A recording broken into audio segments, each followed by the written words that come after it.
32 legislaciones locales, las 31 de los estados libres y soberanos y la del Distrito Federal, sino que exista, quien sea, a través de una unificación, o bien a una unificación, bien sea a través de un código penal único o de una ley general que dé bases de coordinación de la legislación penal en cuanto a los tipos y a las penas, a la forma de entender la tipificación de las conductas, que dé la posibilidad de brindar certeza jurídica a la sociedad, y no que tengamos una disparidad legislativa y una complejidad para el tratamiento de un mismo tema en 32, 33 maneras diferentes. Muchas gracias.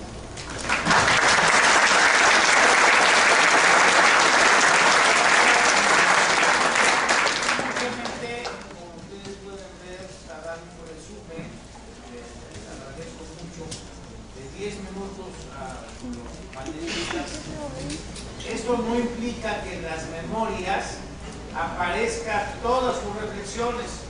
Por ejemplo, el señor magistrado Salazar nos va a entregar toda su participación de mucho más hojas, mucho más contenido, pero aquí ahora en esta reunión solo entramos a la parte de la síntesis. Vamos a dar uso de la palabra al doctor Gonzalo Abril Fernández de Sanamá. Bueno, pues antes que nada, saludar y agradecer infinitamente al doctor Eduardo López Betancourt, amigo del suscrito y maestro que fue mío en estas aulas de la Facultad de Derecho en materia penal, en derecho penal, por la invitación. Y pues a mí me agrada mucho estar en mi facultad y viendo, me retrotraigo a la edad de ustedes, la mayoría de los que están presentes, cuando realmente estudiábamos y que teníamos ese ánimo y esas ansias de aprender, y es algo que realmente deben de cultivarlo, porque las ansias de aprender pues no se deben de quitar nunca. Siempre debemos estar con esa mentalidad de que día a día nos van a traer cosas nuevas el derecho. Y una de las cosas nuevas, novedosas, que estamos estudiando precisamente en esta mañana es si conviene o no conviene el unificar el derecho penal, la normatividad penal. Y hay visiones diferentes. Yo recuerdo que aquí precisamente en esta aula presenté mi examen de licenciatura en Derecho y mi tema fue la federalización del derecho familiar. Fui muy criticado por muchas personas porque se hablaba mucho y se sigue hablando del federalismo, que como forma de Estado debemos de respetar los mexicanos, debemos de defender. Sin embargo, yo era un estudiante que vivía en la capital, me vine muy chico a la capital a estudiar y tenía una visión ciertamente centralista, porque pensaba pues que las normatividades, los grandes genios, las grandes personalidades surgían precisamente y sobre todo de esta facultad que yo aquí estudiaba. Me fui a Sinaloa a desarrollar trabajo, acciones laborales, y no obstante que pudiera decir que se me modificó esa mentalidad centralista, al contrario, se me ha acrecentado. Y lo digo con un gran cariño que siento a mi tierra. Yo soy de Sinaloa, tengo algo de chauvinista, como los que vivimos en otras partes que no es la capital, pero también hay que ser objetivos. Las leyes de las entidades federativas las hacen los gobernadores. Desgraciadamente, en la mayoría de los casos, y por eso soy académico, muchos años fui funcionario público, pero me cansé de no decir la verdad, me cansé de no hablar lo que yo sentía, de no expresarme como yo realmente veía las cosas. Y por eso me convertí en académico, y no voy a salir ya de ser académico. Entonces, veo que en la mayoría de las entidades federativas tenemos gobernadores ineptos, pero gobernadores que son tanto el poder judicial como el poder legislativo. La idea de Montesquieu de la división de poderes se rompe por completo en las entidades federativas.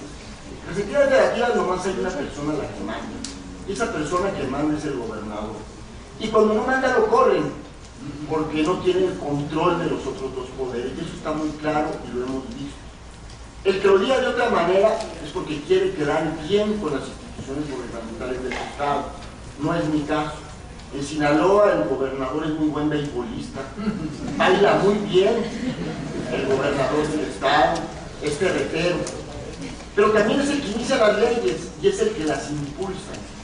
Y entonces ve uno que ese tipo de personas son las que realmente hacen las leyes. Y bueno, ¿cuál es la perspectiva que tenemos en una verdadera impartición de justicia en donde estamos hablando mucho de un sistema penal acusatorio en contraposición al sistema defendido por Jacob, que es el sistema penal del enemigo?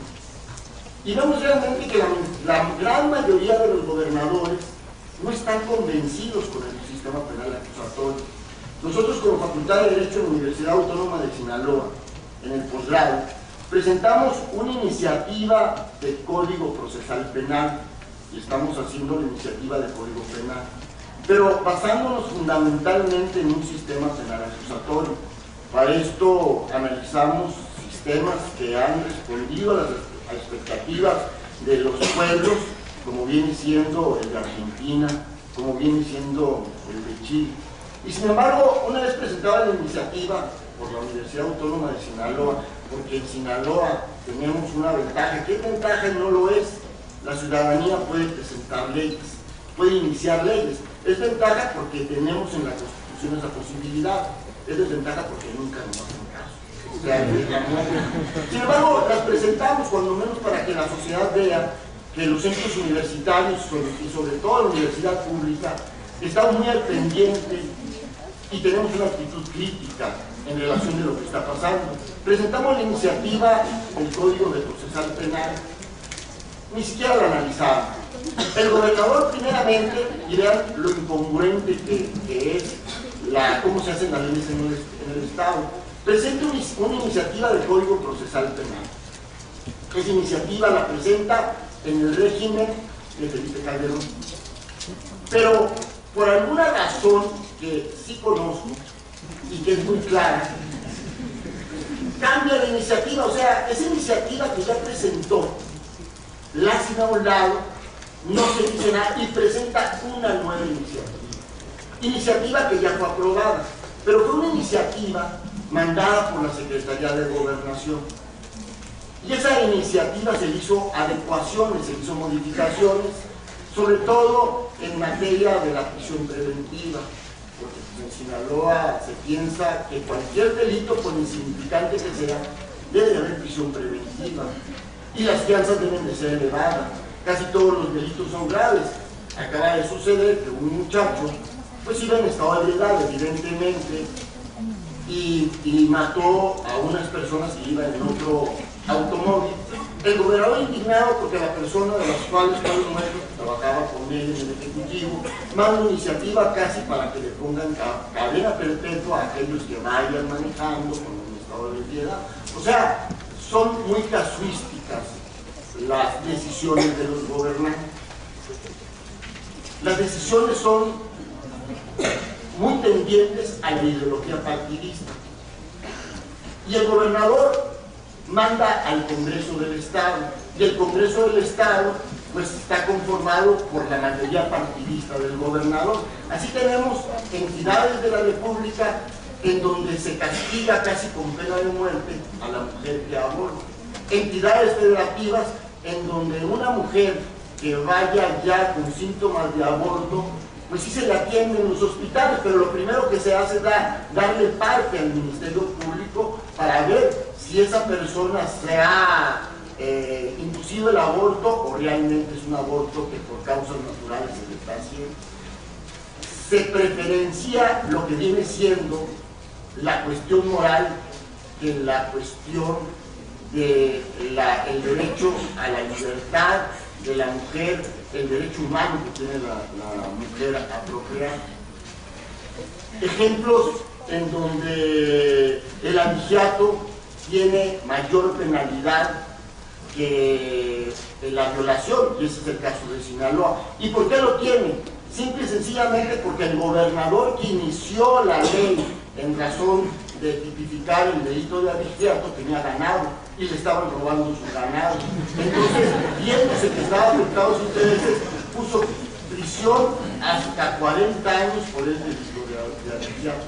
Y así son las decisiones que se toman en provincia. Y por eso yo quise iniciar señalando que, pues, el tema de defender el federalismo es un tema que no aplica para las entidades federativas y sobre todo en esta materia. Debemos defender el federalismo, pero sobre todo debemos defender la congruencia de la legislación, los grandes rubros que los mexicanos debemos de estar interesados en ellos, como es la justicia, la educación y la salud. México, sí es cierto, es un país pluricultural, pero es pluricultural, pero no conformamos diversidad de naciones. El delito debe de ser castigado de la misma manera en cualquier parte de la República. No es posible que en una entidad federativa se vea una conducta como delito y si me voy a otra entidad de la República sería otra conducta como no delito. Y allá sí puedo realizar esa actividad y allá no.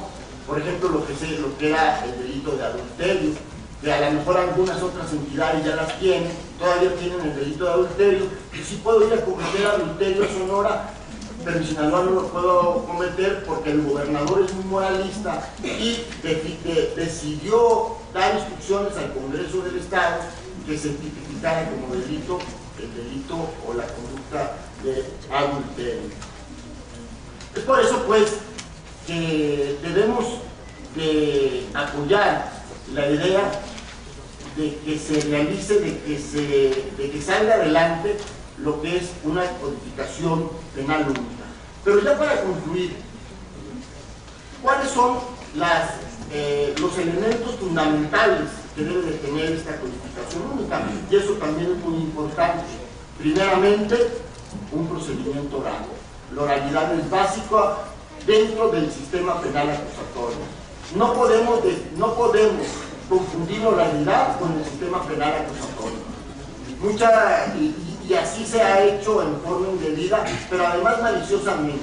Ya por el hecho de establecer un sistema penal oral, se supone que ya se está estableciendo un sistema penal acusatorio, lo cual es muy distante de la realidad. Uno de los elementos del sistema penal acusatorio es precisamente la oralidad, la investigación. La investigación se debe hacer por el Ministerio Público, pero un Ministerio Público verdaderamente autónomo. En Sinaloa, por ejemplo, al Procurador de Justicia lo nombra el gobernador del Estado. Claro, mediante una terna, pero la línea la da el gobernador del Congreso, y el Congreso es el que decide debido a la línea que le da el gobernador del Estado. Debemos de tener una verdadera autonomía entre el procurador, o sea, el investigador del delito y lo que viene siendo los tribunales.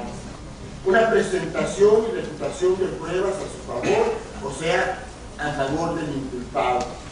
Una verdadera declaración del inculpado, pero sobre todo, una presunción de inocencia.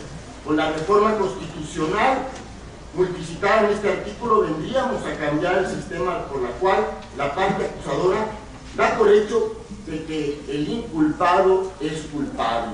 Debemos de cambiar esta mentalidad en donde la presunción de inocencia realmente se privilegie. Y por último, la pena.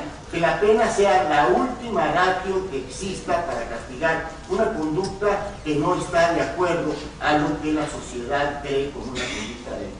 Muchas gracias.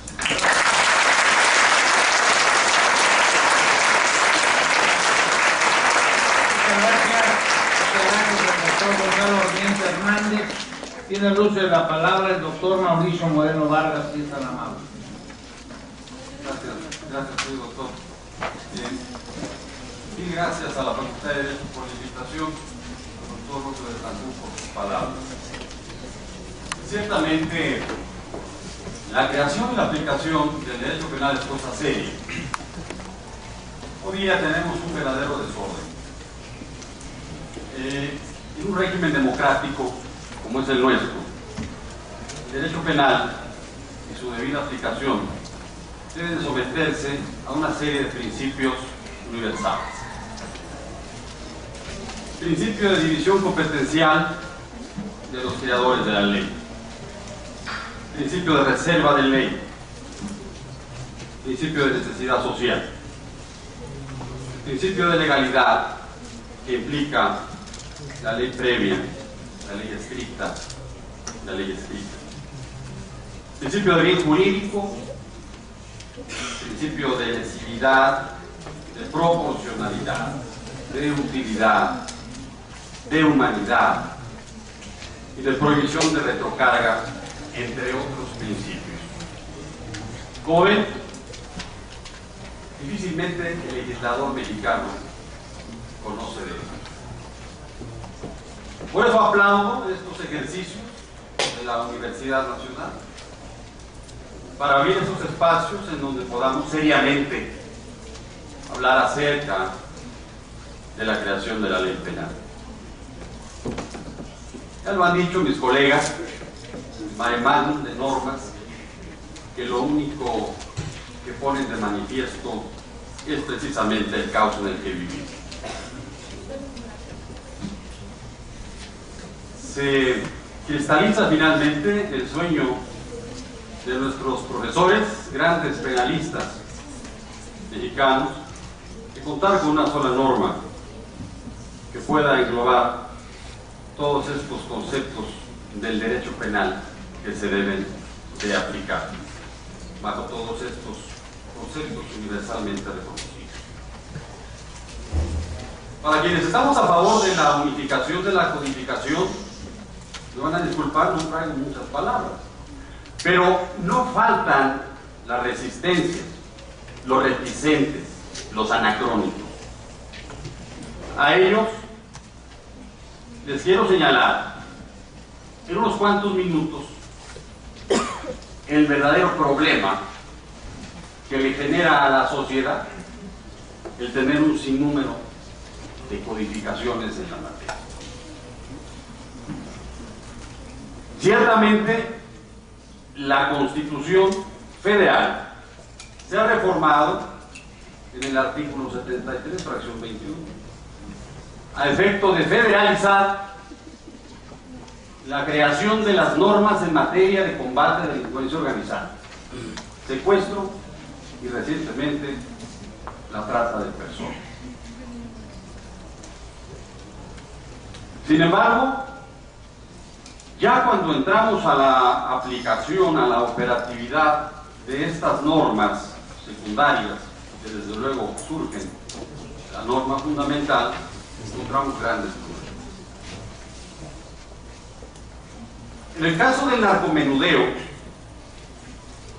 que las entidades federativas ya tienen competencia para la investigación y la persecución penal, paralelamente desde luego con la federación,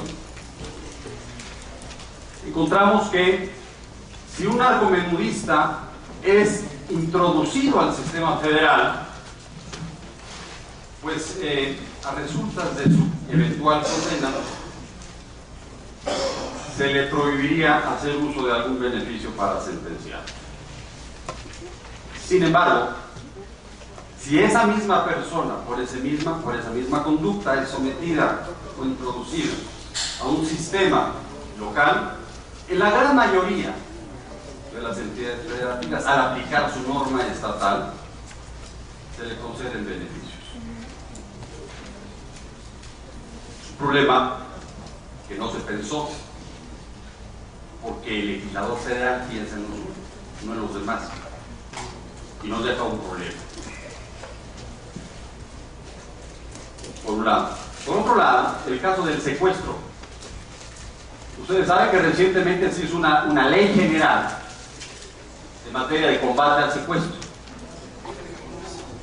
Y esa sí es de observancia nacional. No es una ley federal, sino una ley nacional. Pero también ahí tenemos problemas.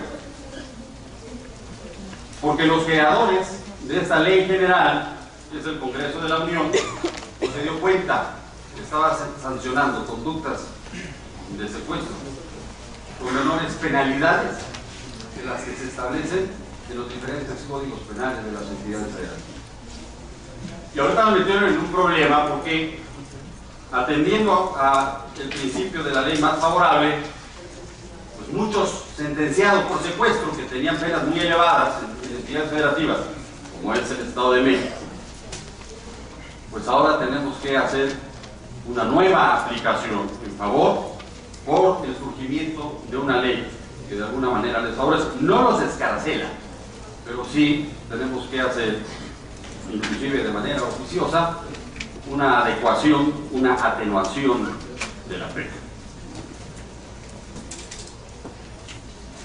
Debemos de ponernos de acuerdo, y yo creo que estamos en el mismo camino todos los que estamos acá, de que sea un solo cuerpo colegiado el que con la suficiente reflexión pueda elaborar un solo código penal que aplique a nivel nacional. Sería una ley general y que ponga también en orden las ideas, porque hoy día hay más normas jurídico-penales fuera del Código Penal que adentro.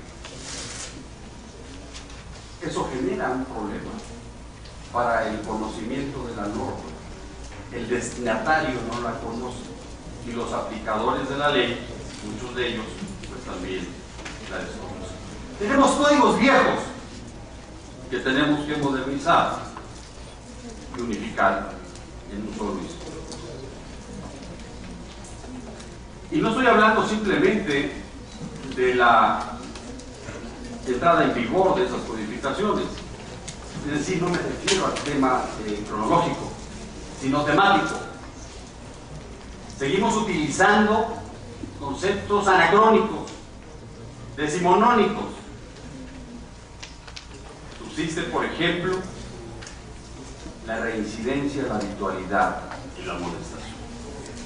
Quiero decirles que en el Estado de México, en este proceso de modernización, sobre todo del sistema de justicia, ya nuestros tribunales, haciendo uso de ese novedoso control difuso sobre las normas generales, hemos dejado de aplicar el artículo 57, fracción octava del Código Penal mexiquense, en donde obligaba a los juzgadores que para efectos de la punición se tuviera que atender a la reincidencia o a la habitualidad comunitaria del siglo XIX.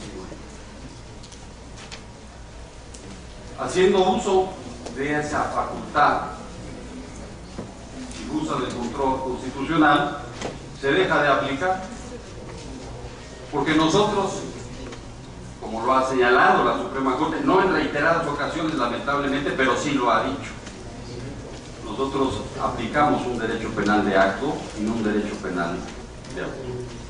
La amonestación, otra figura perversa,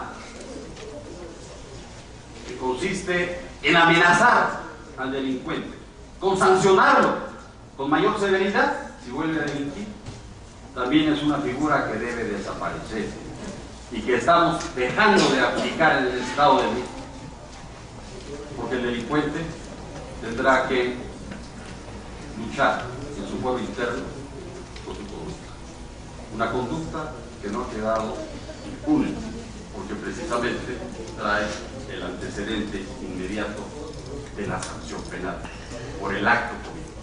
Nosotros no podemos, a través de estas figuras que existen en todas las codificaciones de México, las codificaciones penales, seguir sancionando la personalidad de los seres humanos. Nosotros estamos capacitados y legitimados por el Estado para sancionar conductas de personas que han quebrantado el orden jurídico, pero que de ninguna manera tenemos que sancionarlos por lo que son.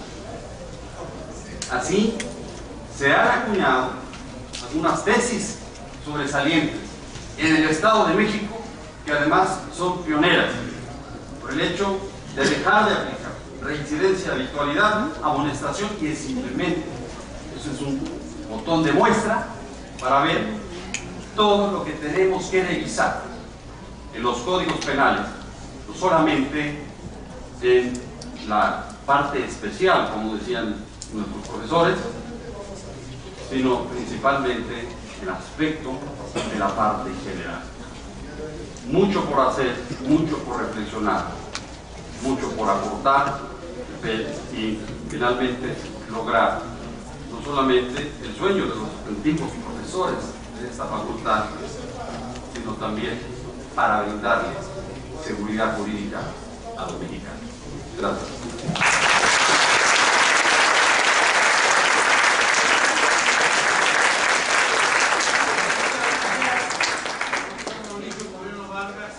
Tiene el uso de la palabra el doctor Juan Poscarpo Arcos Martínez y esta mamá. Muy buenas tardes. Ante todo, agradezco la gentil invitación que nos hizo el doctor Eduardo López Betancourt.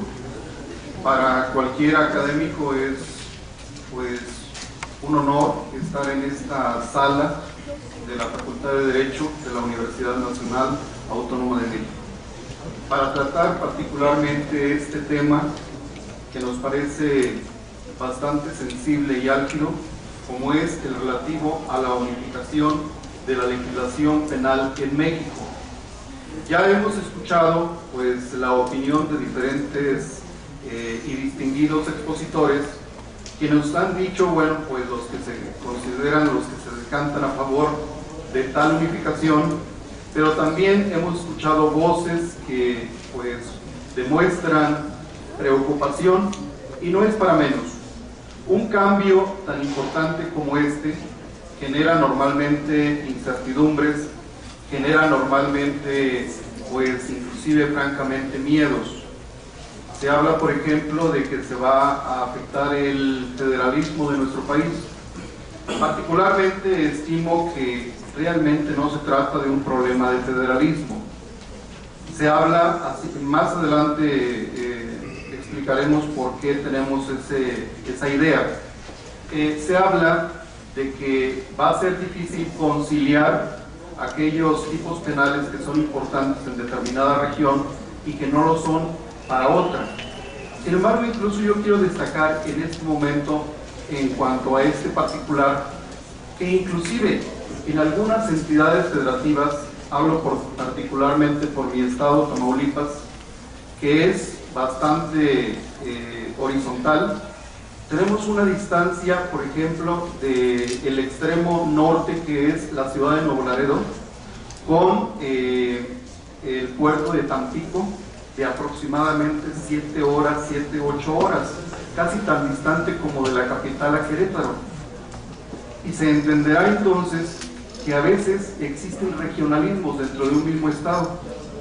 Las personas que habitan en Tampico, por ejemplo, piensan de manera muy distinta a quienes habitamos en Ciudad Victoria o a los que habitan en la frontera. Inclusive el acento de la voz es diferente, y sin embargo estamos regidos por una sola legislación penal. Es decir, el hecho de que haya regionalismos en este país no creo que sea el obstáculo para la posibilidad de adoptar una legislación penal única.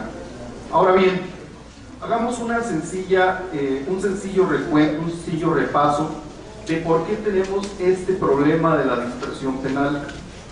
En el siglo XIX, cuando en México se implementa su primer constitución de 1824, esta por supuesto sigue el modelo de los Estados Unidos, pero no solamente en cuanto a la forma de demarcación territorial, sino inclusive en cuanto a la posibilidad de que cada uno de esos estados, que por cierto en nuestro país surgen artificialmente, porque nosotros originalmente éramos un país central, y a estos se les concede la posibilidad de hacer sus propias legislaciones locales.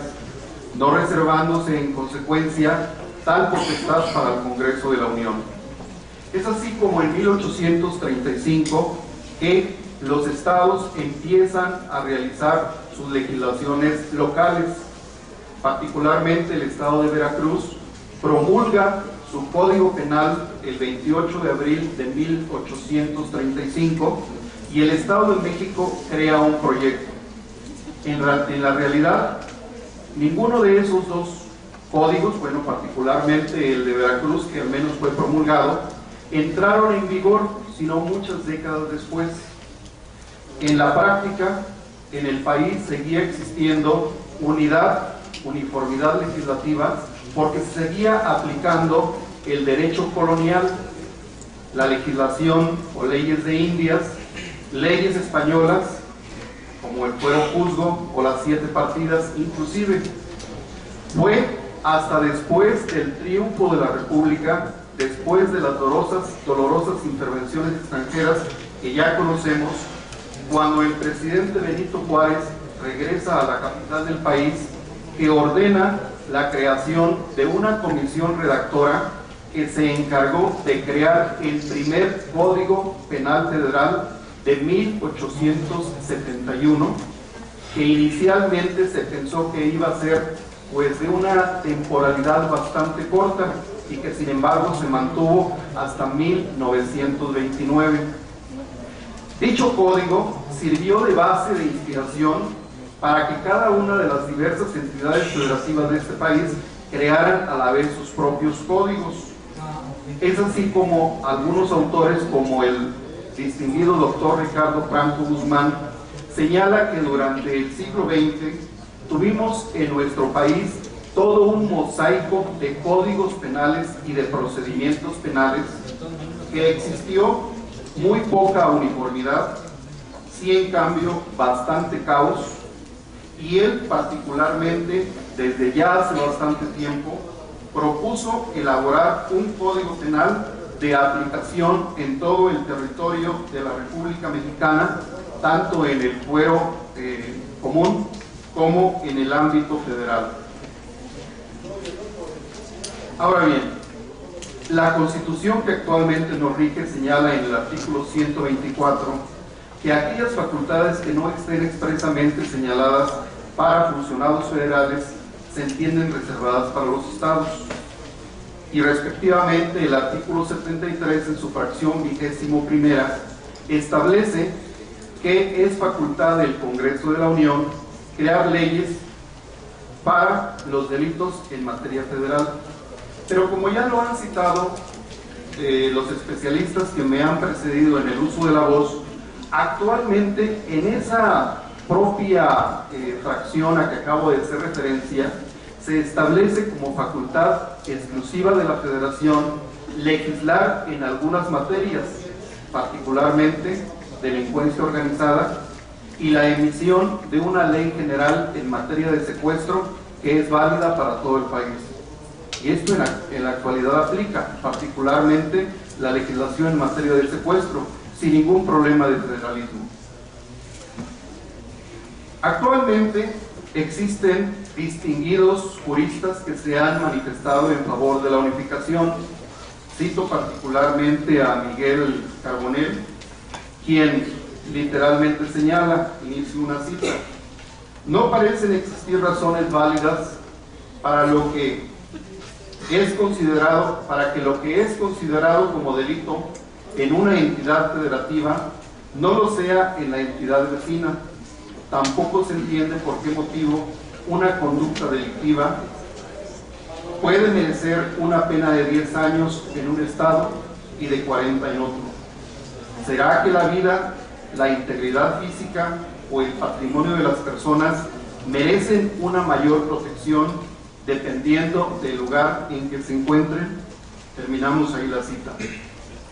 Como decíamos, esta tendencia por la unificación no es nueva.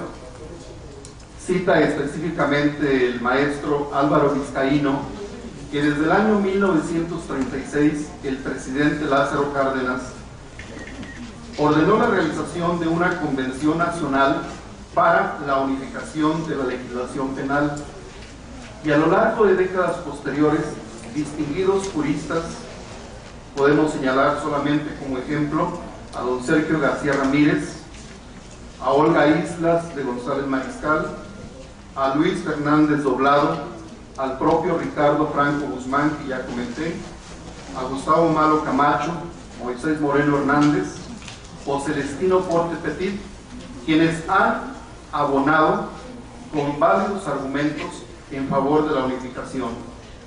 Particularmente Celestino Porte Petit, en su capítulo 3 de su libro Apuntamientos de la Parte General del Derecho Penal, señala que en 1963, en el dictamen 52 del Segundo Congreso Nacional de Procuradores, se determinó: para lograr la uniformidad de la legislación penal, elabórese un código tipo en el que se adopten en la parte general las tendencias modernas relativas a las normas, el delito, al delincuente y a las penas y medidas de seguridad, consignándose en el catálogo de los delitos las figuras delictivas necesarias para proteger aquellos bienes jurídicos que el Estado debe tutelar. Sin embargo, ¿qué ha ocurrido pues en la práctica? Un poquito lo que ya decía el profesor que nos antecedió en el uso de la voz. A veces, desgraciadamente, a los académicos no se les hace mucho caso. Sin embargo, ¿por qué hoy día este tema está en la mesa de discusión? Porque precisamente el actual presidente de la República, el 1 de diciembre, en su toma de protesta, dentro de sus 13 primeras acciones, volvió a retomar el tema de la unificación penal, que ciertamente no es un tema nuevo, como ya se dijo y como ya se mencionó, que el presidente Felipe Calderón también había elaborado por ahí o ordenado la elaboración de una propuesta en similar sentido.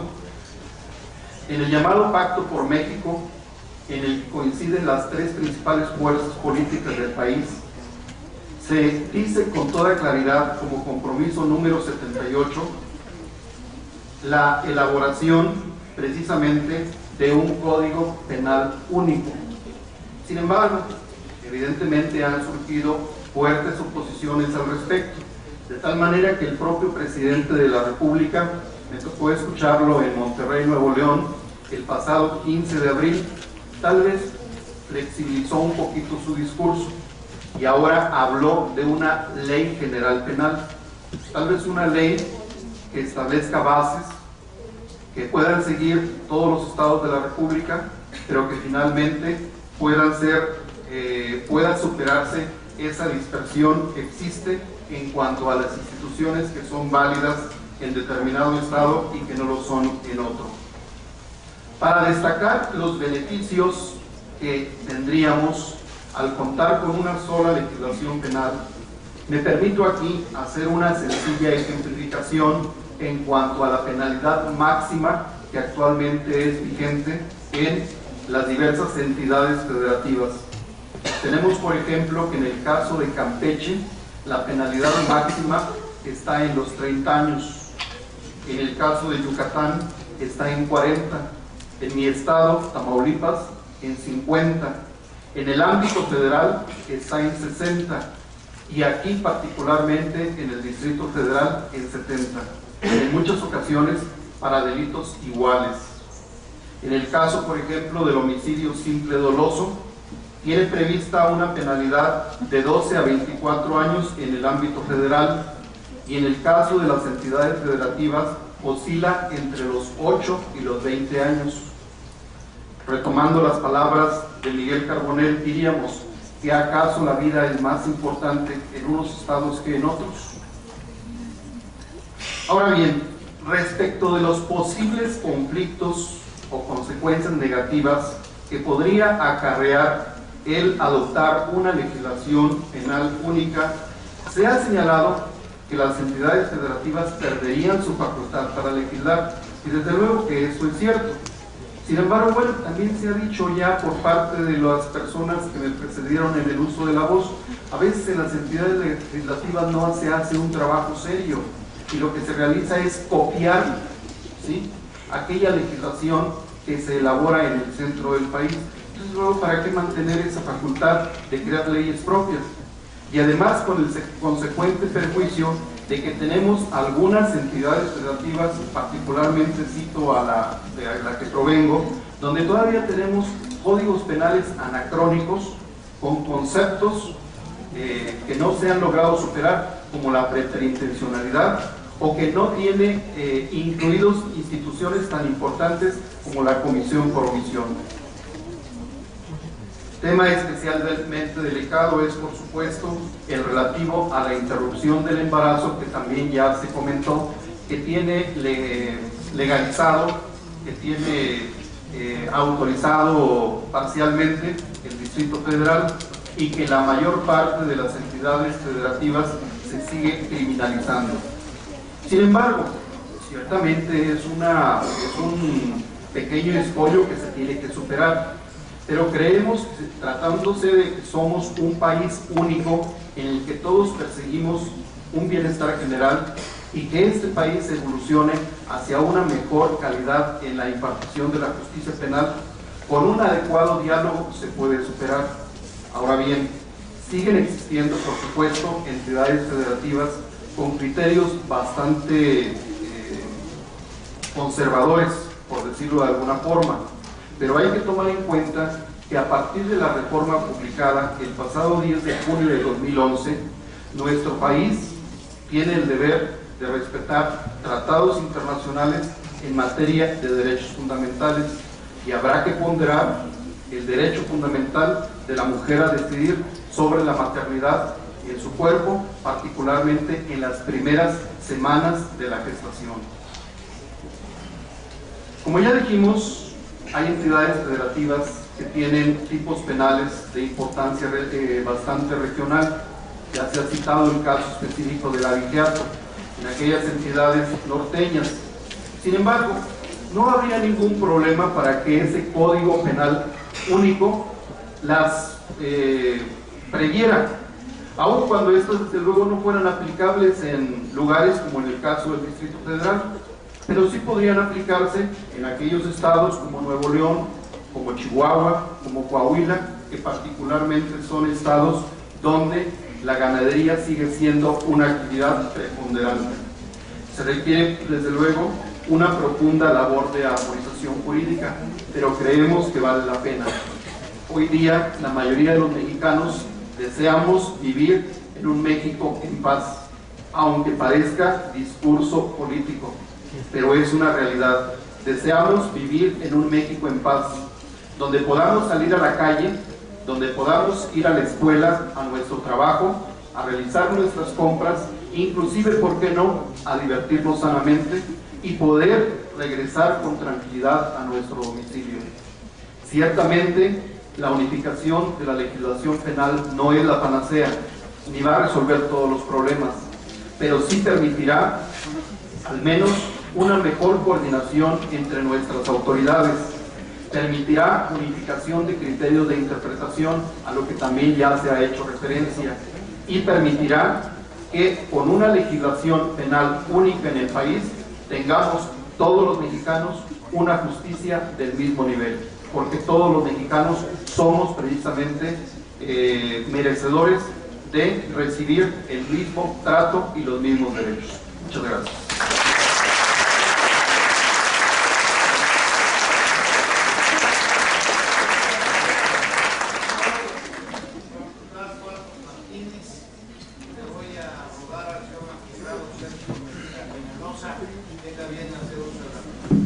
Muchas gracias. La parte complicada de determinar es que mucho se ha dicho, en primer lugar, y en segundo lugar, que muchos se van. Entonces, para no correr el riesgo de quedarme solo, entro en materia. Como ya lo hemos comentado, una de las primeras acciones que toma nuestro actual presidente dentro de sus ejes rectores es la modificación de dos ordenamientos, fundamental como línea de política legislativa y por supuesto de política criminal. La primera habló sobre reforma al código para contar con un código procesal único y un código sustantivo único. Esto lo sostuvo dentro de los distintos foros que ha habido en el mes de febrero y por supuesto en el mes de mayo, con una variante en ese mes de mayo, y la variante fue que omitió señalar el discurso que venía trabajando acerca de la unificación de los dos códigos primeros, y simplemente se quedó con el Código Procesal Penal. ¿Qué se lee entre líneas en este aspecto? Que el primer intento es la uniformidad de la materia procesal, y que seguramente vendrá también la parte sustantiva, que también requiere su reflexión, por supuesto, pero el camino legislativo ya está dado. Ahora, ya hemos escuchado argumentos a favor, hemos escuchado argumentos en contra. Yo solo destacaría tres, para ser muy breve. Argumentos en contra: se dice que es un proceso sumamente complejo, y sumamente complejo porque se violenta la soberanía estatal, punto uno. Punto dos, porque hay una distorsión de lo que es el federalismo. Y punto número tres, por la dificultad que hay de homologar las particularidades que tiene cada estado. Sin embargo, yo diría, estamos en una época de cambio, y la época de cambio requiere también la apertura mental, porque si nos vamos con los antecedentes que ha habido dentro de este contexto jurídico, nos damos cuenta que estamos en una época completamente distinta, que ustedes como estudiantes de Derecho, los profesores, que pensaban que nuestro procedimiento mixto, llamado también de corte inquisitorio, seguiría funcionando dado los 100 años que le precedían, y finalmente sucede que no es así. Y entramos en una dinámica de proceso acusatorio, una dinámica donde muchas personas dijeron: es que cómo es posible que se cambie el proceso de esta forma, tenemos que replantear la forma de estudiar. Claro, pues de eso se trata, los cambios son así. Al interior de los tribunales, como del que yo vengo, del Estado de México, surgió la misma discusión cuando cambia el control difuso por parte de los jueces locales. Y nuevamente viene la discusión diciendo: ¿cómo es posible que ahora los jueces locales van a poder aplicar derecho supranacional? No pasa nada, no pasa nada. Hay que confiar en las autoridades, en la capacitación y los modelos que tienen para trabajar adecuadamente. Y lo mismo les comentaría para los compañeros estudiantes. Esto no es algo complejo, lo que se requiere es voluntad. Y la voluntad creo que se tiene. Por lo menos en la materia procesal ya se dio el primer paso. ¿Qué elementos? Bueno, ¿cuál es mi conclusión sobre esto?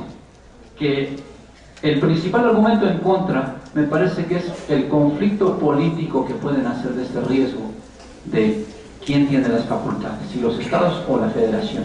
Por supuesto, los estados se sienten agredidos ante esto, pero lo mismo sucedió cuando se hizo la reforma del artículo 1 constitucional, hablando sobre derechos humanos, cuando se le concedió el control difuso a las entidades federativas, y la federación dijo: no, momento, ¿cómo es posible? Yo tengo que establecer bases para la aplicación de los tratados internacionales. Pero ya estaba la ley. Entonces quiere decir que a veces va para allá y otra vez va para acá. Y esto es así, es una época de cambio y se tiene que aceptar como época de cambio. ¿Qué argumentos hay a favor? Ya los hemos escuchado. Que se trata de eliminar una dispersión normativa, sobre todo las categorías normativas del tipo penal, pues a veces están en realidad muy dispersas, que pueden generar una certeza jurídica, pero sobre todo que da viabilidad y fortalecimiento a aquella reforma del 2008 sobre proceso penal acusatorio, y que obviamente se tiene que ver como un sistema integral. Por eso, cuando se reforma ahora, o se aspira a estas reformas al artículo 73 en su fracción 21, se habla de los tres grandes ejes de la materia penal, entre otros que ya hemos comentado, pero se refiere a el proceso penal único, la justicia restaurativa, quiere decir un solo proceso de mediación y conciliación, y además la ley de ejecución de penas. No es solo el rubro del proceso penal único, sino los otros rubros que son consecuencia y además que están ahí como conexos y aleatorios de esto. La idea del código único, como ya hemos escuchado en este foro durante la mañana y la tarde, no es una idea nueva. Son discusiones cíclicas, se van generando con el paso de los tiempos, a veces tienen aplausos, otras veces tienen reproches. Esto es parte de la naturaleza propia de las normas, Pero incluso yo voy más allá. Se planteó hace muchos años la idea de un código iberoamericano tipo en materia penal. Como todos sabemos, las fronteras son más mentales y por supuesto geográficas si compramos un mapa, pero desde que uno va tomando un avión, por ejemplo, así vuele para Canadá o vuele para Estados Unidos, no hay fronteras. Creo que así como las personas y los estudiantes de hoy deben estar preparados para capacitarse y enfrentar un mundo global y ser los mejores abogados en un mundo global, pues lo mismo sucede con nuestras normas. Las normas tienen que ajustarse y tienen que adaptarse bajo una estructura mayormente globalizante. Y sobre todo, quitarnos un poquito la cuestión del regionalismo, que ya lo vimos. ¿Cuál fue la experiencia sobre el código, sobre el modelo acusatorio? Que las entidades federativas empezaron a crear sus propios códigos, pero, como ya lo comentamos, pues creaban los códigos diciendo: ahora yo tomo los 3 que hay y hago un remix para que el mío sea el 4º código. Y luego, como ya había 4 en el país, otras dijeron: pues ahora juntamos los 4 anteriores y ahora yo hago un remix, el 5º. Y así se fue dando todo este proceso. Y finalmente generó tantos códigos tan complejos en materia procesal que hasta para la práctica y para la capacitación lo hicieron inviables. Luego entonces, asumamos entonces esta época de cambio. El estudiante de hoy no es el estudiante de hace 5 años, que estudiaba simplemente bajo aquel letrero que decía: mexicano, esta es tu constitución, y le daban una constitución de tantos artículos. Ahora esta es tu constitución, más tus tratados internacionales, más tus criterios de la Corte Internacional. Por lo tanto, la visión tiene que ser mucho más amplia y mucho más receptiva. Concluyo, y para que vean que estoy en tiempo, mi maestro, muy en tiempo. Concluyo simplemente comentando que queda todavía el otro camino, la otra parte rica de toda esta armonización que la dan los juzgadores. Una parte es el Código Penal único, pero otra es la aplicación y la interpretación de los códigos. Y ahí se requiere de la fortaleza y de la homologación que solo dan el consenso de los criterios que se establecen a través de los jueces. Por eso ya decían algunos autores que estamos en una era del gobierno de los jueces. Y creo que va a ser así. Se podrá tener el instrumento único procesal, el instrumento único sustantivo, pero falta todavía el elemento adicional de la aplicación uniforme de la ley en manos de los jueces. Y los jueces no van a estar vigilando la legislación solo nacional, tendrán que estar vigilando los criterios supranacionales. Por lo tanto, el concepto de federalismo y el concepto de soberanía es un concepto que ha cambiado completamente. Pues con esto me despido. Mil gracias, querido doctor Betancourt, y mil gracias a ustedes.